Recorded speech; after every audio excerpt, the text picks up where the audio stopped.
Hey, welcome back to the Disney Plus Everyday Challenge, and today we have the Testament of Ann Lee, a special look. Now, yesterday I said it was the Testimony of Ann Lee. I was very much wrong because my memory sucks. This is the Testament of Ann Lee. It's a movie that came out in December of 2025, and it is, you know what, I might have looked away at the final second of the film. It feels like it's one of those, well, they're 22 minutes long, just like the three out of the four that we watched just the last few days. Is 22 minutes long, and it came out in 2026. It's from Searchlight Pictures, and so yeah, this is a for-your consideration type film, or sorry, documentary. It's not the actual film. I didn't actually watch the entire. I didn't watch the film. I just watched kind of a behind-the-scenes making of. That's what this is. These are all brand new, added to Disney Plus in the last few days. Weeks, maybe. Mainly, it's when I say a for-your consideration video, in case you hadn't seen the previous two, that were that. Element K doesn't count. It was just a 4-minute little sneak peek. But the other two were all about sending a message to people in the industry, the film industry, who vote on Oscars. And, well, Searchlight Pictures, which is a division of Disney, well, it's more their drama, kind of prestige type of films, whether they're comedies or mostly dramas, but these kind of things, they're more actor films. And rather than special effects extravaganzas, nothing against any of those, obviously I love those kind of things, but it's usually Oscar season is the last quarter of the year because it keeps everything fresh in the mind, especially the last month of the year. That's why we get a big dump of movies right around Christmas when people might have the time, maybe, to sit down and watch a movie, especially those in the industry. And then they can go vote. And if they didn't see the movie, well, here's your opportunity to look at a little behind the scenes and go, you know what, that sounds interesting. I probably didn't see the film, but I think I'll vote for that as Best Picture or Best Actress or Best Cinematography or whatever. Those are the kind of things that you get out of these kind of things. This is mostly not pointed towards the general movie-going public. This is pointed more towards people who would go, here's an award. Either way, it does give a. This is of all the films, this is the movie I knew the least about. It stars Amanda Seyfried. You know her. Did she do Mamma Mia? She's just done. Mostly, I'm used to her comedy and other stuff that she's done comedies.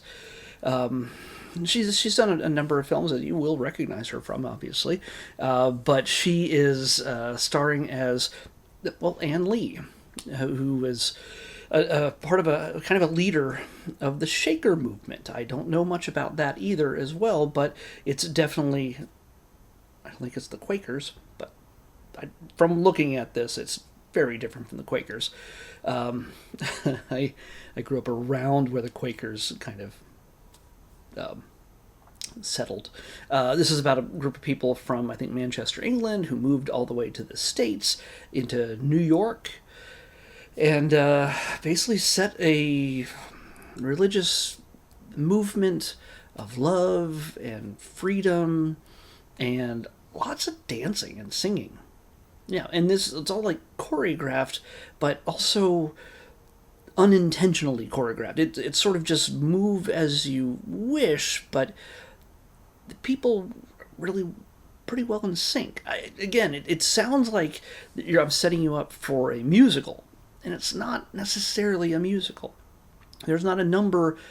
From what I could tell in this, there isn't numbers, musical numbers, where somebody needs to express something that they cannot express in a conversation, which generally musicals use that to move the story along, to say, well, you know what, I'm in love with this person, but I can't say that, so I'm going to sing it. And that's generally the reason why people are singing in musicals. So, or I regret something, or I feel something strong. Either way, that is the reason for the structure of musicals. This is a lot. There's like, I think they said there's like 200 people at a time. They're all sort of dancing together, and sometimes really singing in these sequences. So it does cover not just the set design and the cinematography, how the color palettes are different between Manchester, England, and New York, and things like that. It's also, again, obviously about the actors, about the music, about the dance, about the direction, about just about everything. Anything that you could probably vote for on a ballot that will eventually decide someone getting a shiny little gold man. They're very heavy, by the way. I've held them. I've held one, and it is very heavy. Heavier than you imagine it is. It is not hollow, and it is not chocolate on the inside. I tried. So, it's basically, again, a lot of this is focused through the director and, of course, the star, Amanda Seyfried. So, you'll recognize a few other places. I think people in this, Tim Blake Nelson in this, Lewis Pullman, Matthew Beard. It is definitely a period piece. It's from the 1700s, and it's a lot of struggle and strife and drama, but music and but not. There's no like hip hop tune, or there's no standard ballad as far as I can tell. The music is all tied into the dance, and to me, it makes it all the more interesting as to how this even exists as it's being told this is telling a true story of a real person. Whether it's how accurate it is, I don't know. I don't know enough about it. Is it entertaining? It looks like it can be. So again, I haven't seen the film yet. I'm hoping that this and the other films that I've just watched over the last few days do eventually make it to Disney Plus before I run out my series, because I'm watching this until I run out of everything on my list. And as long as I can go consecutively without a break, I'm going. I'm keeping going. And it's got to be on Disney Plus. It can't be Hulu through Disney Plus. No doubt these will be on Hulu at some point, but it's just not the way I'm working it right now. Otherwise, if I did Hulu, everything is on Hulu, I would never finish this series. I'd like to accomplish an end to this series. So do you, probably. So yeah, if you're interested in learning more about the film, what went on to make it, The Testament of Anne Lee, a special look is what you want to watch. It is not the film. It is just a 22-minute making of, behind-the-scenes kind of thing. But yeah, especially if you want to, if you don't have time to watch it and you're in the industry and you want to know what to vote for, well, here's your chance. This, and Is This Thing On, and Rental Family, and Ella McKay. We'll just throw that in there as well, because even though it wasn't a for your consideration thing, it still counts as a, hey, check out this movie that is not on anything yet. We'll see. So, let's, you know what, we're going to get back to actually randomly selecting something now. Let's pick tomorrow's episode. 16. What could that be? 16. Come on. Oh. Okay.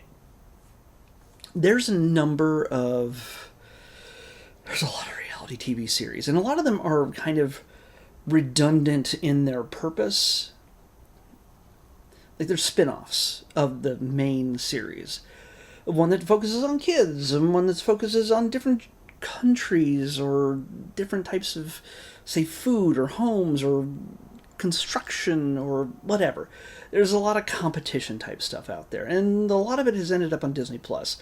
I'm not a big fan of reality TV shows. I've said that many times before, even though you wouldn't know that. But you'll find out tomorrow. Tomorrow, I'm gonna give it a chance, and it's not like these are bad. It's just that they're not my cup of tea. Usually, maybe I'll love this. I've seen pieces of this in the past, but never like fully chose to watch an episode.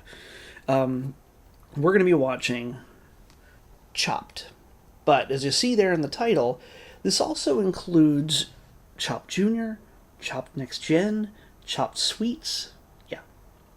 I might peek at each one of those a little bit, but the main thing is I'm going to watch Chopped. And I imagine the same concept flows through all of them. Honestly, when reality shows, which are not scripted, become popular, they can't wait to make as many iterations of that same thing as possible with as little as money as possible in order to profit as much as possible. So that's where there's at least 4 different Chopped shows. And so far as I've been able to find out on Disney Plus, there are 4. One episode is what I'm going to watch of Chopped and maybe pick around the other ones. Or I'll just get the concept from the original. Chopped is what we're watching next on the Disney Plus Everyday Challenge. I'll see you back here tomorrow with that.